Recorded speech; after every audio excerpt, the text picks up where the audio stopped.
sfuggi, ti lascia star, e non ti corre appresso, non ti struggi, a riguardar, a riguardar. Yamo, una coppa, yamo, una coppa, ya, funiculi, funicula, funiculi, funicula, una coppa, ya, funiculi, funicula.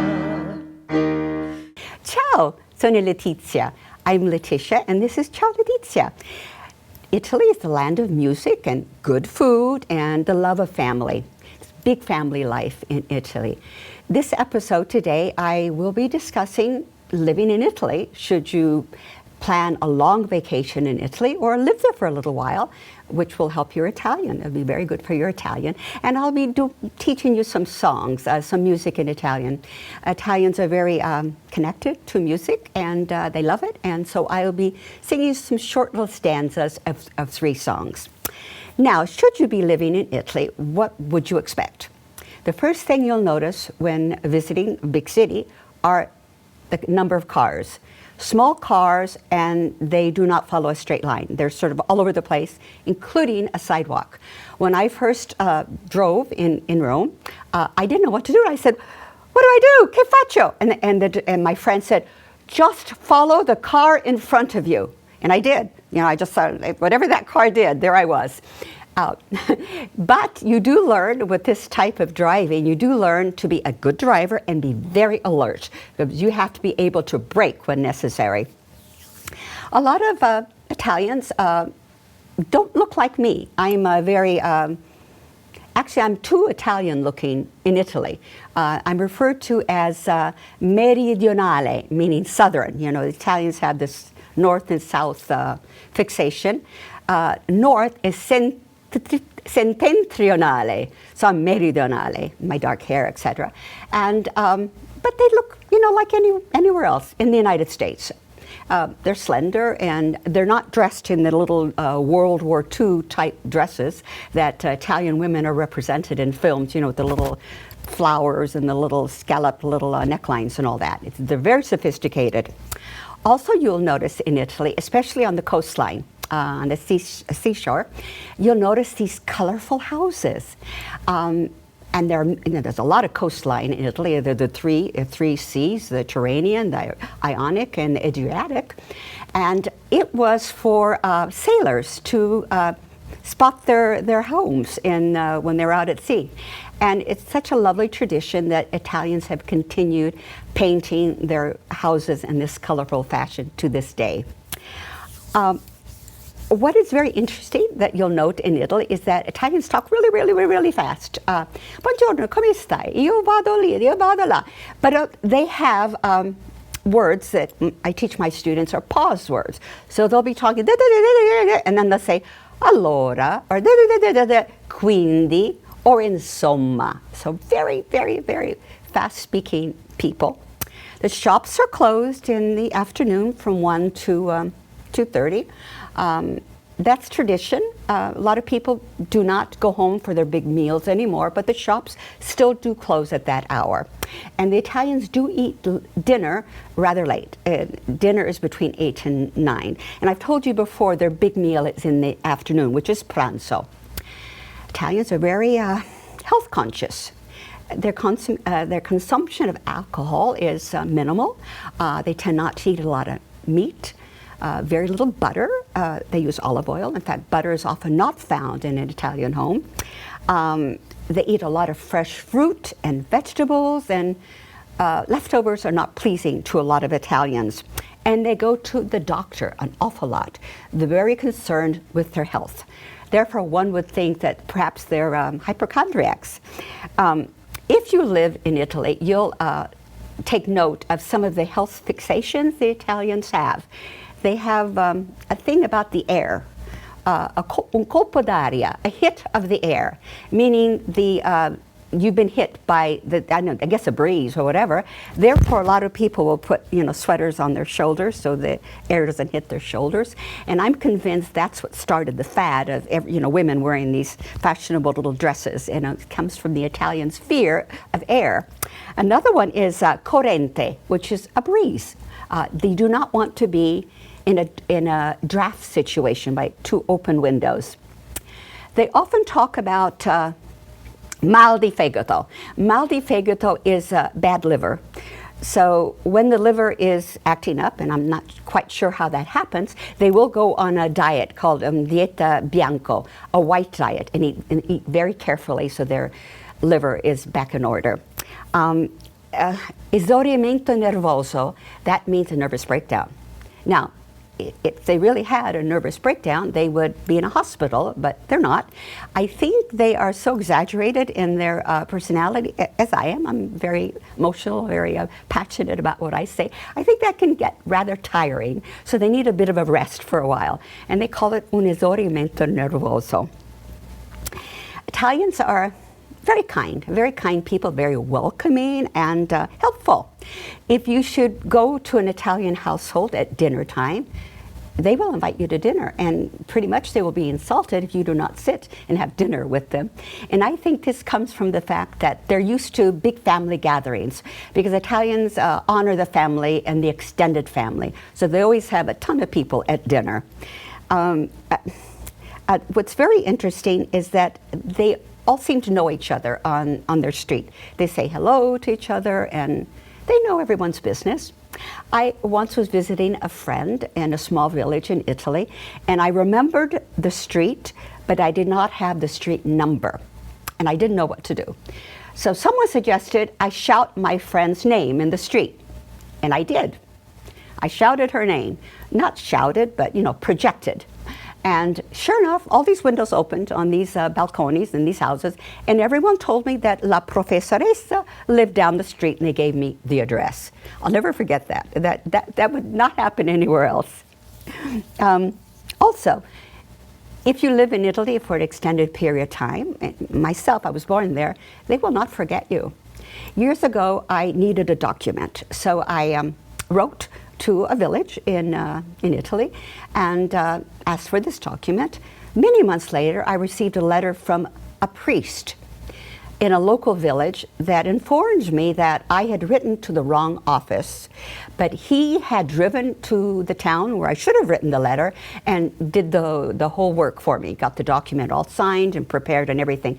And he told me that he remembered me from when I was little. I must have been 3 or 4, and he remembered my family and when we went to the United States to live. And I thought that was so wonderful. If ever I work in Italy, I haven't worked there in a while, but they remember me. So the last time I was there, I heard the staff say, "Oh, è ritornata la Letizia." They called me La Letizia, meaning the Letitia. The Letitia has returned. What a huge compliment. As you will know, because I talk about this often, Italians are very music conscious. Their personality is expressed through their music. Oftentimes, again, when I was living in Italy, people come to Italy to learn the Italian sound, which is very passionate and it has a lot of vibrato. Oftentimes from other countries, people would come to Italy because they had a white sound with no vibrato, very much like a boy soprano sound that was very, very straight. And they wanted this passionate vibrato. So I just wanted to tell you that there was a famous song sung by, her name was Laura Branigan, and the song was Gloria. This song was not written and the music was not composed by Laura Branigan. It was composed by Umberto Tozzi. So it goes like this. Gloria, Gloria, chiesa di campagna, dal lavoro dal tuo letto, dai gradini un altare, ti aspetto Gloria, Gloria, Gloria. And that's one song. Italians like what's very familiar to Italians is this bouncy kind of music. And I know a cute little song that is it was a modern song. It was sung by a woman with a gorgeous voice. Her name is Orietta Berti, and she has a very clear, very pretty sounding voice. And it's a little jaunty, sort of like you're bouncing on a horse. And it's called In Via dei Ciclamini. And it goes, in via dei Ciclamini 123 facevano delle bambole vestiti come me. La guerra era finita e allora si ricordò sul muro delle bambole vestiti come me. L'amore come lei era si attacca dove vuole un giorno senza dirmelo, ma preso per il cuore. L'amore come lei era si attacca dove vuole un giorno senza dirmelo, ma preso per il cuore. That's that beautiful song. There is a famous Southern Italian song that is the Italians love, and it is about, it's in dialect. I'll be singing it in dialect, only one stanza because there are 4. And it is about, it's very strange. It's about a guy who's walking on a beach and encounters a skull, and has a conversation with the skull, and the skull is a she tells him how she lived her life and whatever happened to her. Now, the Italians do have a fixation a little bit with the afterlife, so this is all about that. And it's a pretty song, and I hope I can do it justice, and it's called Viti na crozza. So it goes like this. Viti na crozza sopra un cannone, e cosa crozza mi misi a parlare, e da mi rispondi con gran dolore, io mosi senza tocco di campani. And then it goes la la la la la la la la la la la la la la la. The end of my songs. Now let's go back to the grammar. I have, we worked on some ARE verbs and ERE. Now I'm going to teach you IRE verbs. One is dire, to say. And you will follow the same format. Io dico, tu dici, lei dice, noi diciamo, voi dite, loro dicono. Another verb is finire, to finish. Now this particular verb has, in the conjugation, you must add an ISC. So it's io finisco. You can't say io finico. It doesn't sound right. So io finisco, tu finisci, lei finisce, noi finiamo. That's the hard one because that's irregular. Noi finiamo, voi finite, loro finiscono. Past tense. You have to learn the past tense when you speak any language. There are 3 endings, as you know, ARE, ERE, IRE. Mangiare is an ARE verb. So what you do is you drop the ARE and you add ATO. So it's ho mangiato. So io ho mangiato, I ate. Tu hai mangiato, you ate. Another word is perdere, perdere, to lose. So it'd be io ho perduto, tu hai perduto, etc. Another would be finire. Finire means to finish. Io ho finito, tu hai finito, loro hanno finito. So to make it easy, you drop the ARE, the ERE, or the IRE, and you add ato, uto, ito. And these are regular, by the way. These are regular verbs. There are irregular, and you have to memorize them, but I did not go over them today.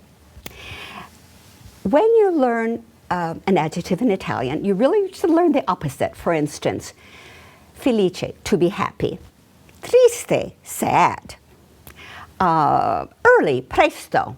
Tardi, late. Piccolo, little. Grande, large. And as well with verbs.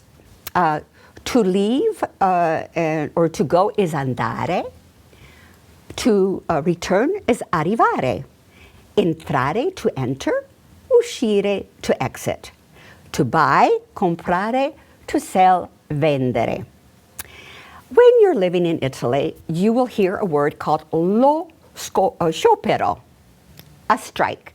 So the Italians are aware of their strikes. It's a very normal way of living.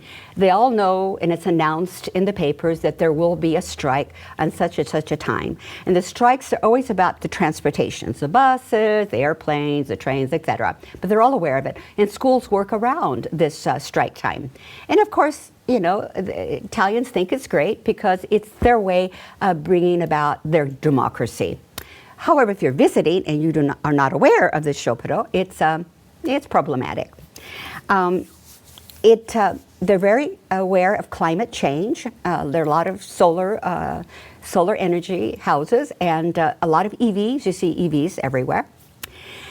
Italians are very colorful and they're a lot of fun. So I recommend you go there and spend a long time, learn a little bit of Italian, and enjoy your life.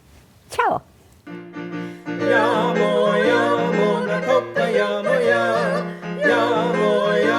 una coppa, funiculi, funicula, funiculi, funicula. Una coppa, funiculi, funicula.